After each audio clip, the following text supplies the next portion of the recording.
agus bit Dara Murcu agus éimríim san tosathe leis na gaiileága agus an neo taispanna mé díobh chunas Pas Lámha dhéanamh geart.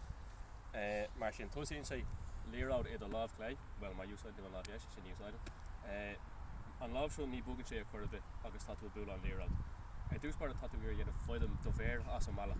Ní tú gur an lír a bhúil leis na méire, mar sin má dhéanamh sin tá seans go cuairtáí tú ceannas na méire.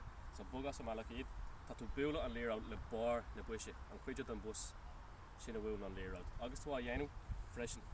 Cuiníonn tú an líráid seach cumreachta do chorp agus fánan an ilan agus an lámh eis ar fad fan sé 6 díreach rééis de díreach agus tá buaile.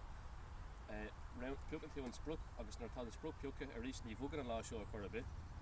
Leanan tú tríd leis an lámh, leanan an bus tríd agus an lámh tríd i drá an spruc. So tá spruc aus mo chóir, leanan tú tríd agus a dearad bhuail tú mar sin é. Agus arás go sit.